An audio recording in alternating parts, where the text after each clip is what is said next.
Et bien bonjour les amis, c'est Dan, bienvenue aujourd'hui dans une nouvelle vidéo pour un disque dur SSD NVMe externe. Le Crucial X6 les amis, un excellent disque dur externe, compatible Windows 10, Windows 8.1, Windows 11 bien sûr, ça fonctionne aussi. Un NVMe externe, M2 bien sûr, en USB-C.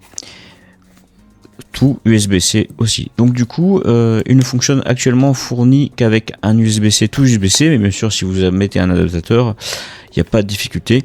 Il fonctionnera en USB-C si vous avez l'adaptateur, comme on dit, ad hoc, plus précisément dit. Au niveau du unboxing, c'est extrêmement simple, hein. Le disque dur est très petit, très fin, mais très compact, bien sûr, mais extrêmement solide. Après, il ne comporte pas de bord de protection, dans le sens où si vous le faites tomber par terre, je pense pas qu'il va apprécier, mais parce que c'est un NVMe M2, il n'est pas mécanique, et donc du coup, il sera forcément beaucoup plus solide quand même en cas de choc. Mais il n'a pas de protection anti-choc, je le précise bien. Donc, notice explicative extrêmement simple. Ce disque dur est plug and play, mais par contre, je vous conseille au premier branchement, c'est de le formater dans le format qui vous plaît le plus. Il est de 2 Tera, bien sûr une fois qu'il est branché on a toujours une perdition légère, mais vous perdez toujours un petit peu quelques MO au démarrage, ce qui est tout à fait normal. Problématique de ce disque dur, qui n'est pas des moindres, c'est le câble. Le câble USB-C to USB-C est relativement court, voire même beaucoup trop court. Il n'est pas tressé, mais ça au pire c'est pas très grave, on s'en moque.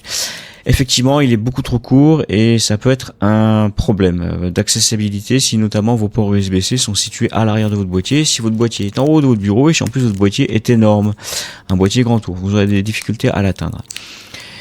L'autre difficulté est bien sûr, il n'est qu'USB-C et donc si du coup vous faites l'achat de ce disque dur et que vous n'avez pas remarqué qu'il n'était qu'USB-C et que vous n'avez pas d'adaptateur, vous allez être un petit peu embêté.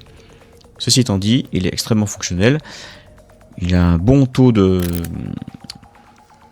transmission des données, là-dessus il n'y a pas de difficulté, forcément d'un M2 à un M2 il n'y a pas de difficulté, surtout si votre ordinateur, comme je viens de dire, est équipé bien sûr en full M2. Que votre configuration soit récente ou ancienne, à partir du moment où vous avez le port qui vous permet de brancher ce disque dur, vous n'aurez pas de difficulté majeure, à part peut-être un taux de transfert légèrement moins élevé. Donc il est annoncé à 800 MO secondes comme vous avez pu le voir sur la boîte. On va faire un petit branchement et on va voir ce qu'il peut donner en termes de bench. Est-ce qu'on se rapproche vraiment des 800 MO secondes? À vous de voir. Alors moi j'ai un port USB-C classique, je n'ai pas un port USB-C amélioré, donc à voir ce que ça donnerait sur un PC plus récent. Ceci étant dit, je l'ai fait sur 2-3 configurations récentes et pour l'instant j'ai pas réussi à atteindre les 800 MO annoncés. Que j'ai au niveau de la difficulté résiduelle, c'est que sur mon PC, je n'ai pas un port USB 3.2 Gen 2. Donc du coup, je perds un peu de transfert. Ceci étant dit, il est compatible sur Mac, il est compatible sur iOS, donc il est compatible sur pas mal de ports. Même sur Linux, il fonctionne, il n'y a pas de difficulté. Donc c'est un excellent disque dur en termes de compatibilité à partir du moment où vous avez le port ou l'adaptateur. Donc moi sur mon bench que je vais faire directement sur ma tour, on est sur moi ma tour elle a un port USB-C mais de première génération. Donc j'ai une perdition de taux de transfert, vous le verrez dans le bench qui va être fait tout de suite. Donc sans plus attendre, je lance le bench, on va voir ce que ça va donner les amis. Et on va voir si ce disque dur est à la hauteur de ce qu'il annonce.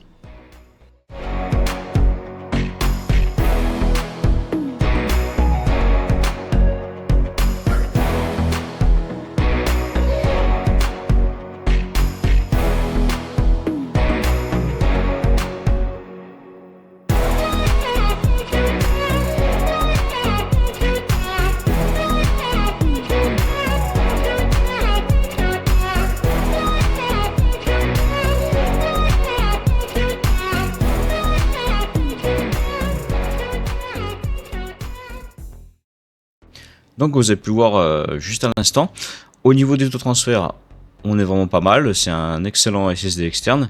Ici on va faire un transfert directement en glissé, directement sur le bureau d'un fichier d'un peu plus de 3 Go, directement sur le disque dur branché en USB-C, bien sûr, mais pas en USB-C 3.2, parce que je n'en dispose pas sur ma tour. Vous allez voir que le taux de transfert à peu près va se faire en environ 5 secondes, on a un taux d'environ 670 MO secondes, ce qui est vraiment pas mal du tout, très clairement. Donc sur des fichiers plus lourds, il passera aisément. Bien sûr, ce disque dur pour moi est vraiment très intéressant. D'autant plus qu'il est compatible autant sur PC que sur console, comme je vous avais pu le voir au tout début en introduction et comme je vous l'ai dit un peu précédemment.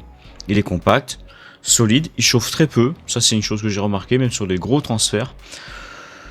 Ceci étant dit, Crucial ici marque un grand coup. Maintenant, est-ce qu'il est vraiment nécessaire ou pas? Je ne pense pas, parce que vous pouvez toujours trouver des SSD simples, externes, avec autant de capacité pour moins cher. Ceci étant dit, ce disque dur, bien souvent, est offert en promotion sur les différents sites qui le proposent. Actuellement, au moment de la vidéo, il est à 115 € au lieu de 210 €. C'est là qu'il est intéressant au niveau du poids euro, giga ok ou MO, peu importe. En tous les cas, c'est un excellent produit qui malheureusement a le câble de transfert vraiment trop court. Il mériterait d'être un petit peu plus long quand même pour un peu plus de praticité. J'espère que cette vidéo vous a plu les amis. N'hésitez pas en commentaire à mettre ce que vous en avez pensé. N'hésitez pas bien sûr à partager, à liker ou commenter. C'est très important pour mon référencement. Quant à Crucial, eh ben, merci d'avoir créé ce produit. C'est un excellent produit. Tous les liens sont en description. Quant à moi, je vous dis le mardi, vendredi 20 h, vidéo hardware, gaming et une MP par mois.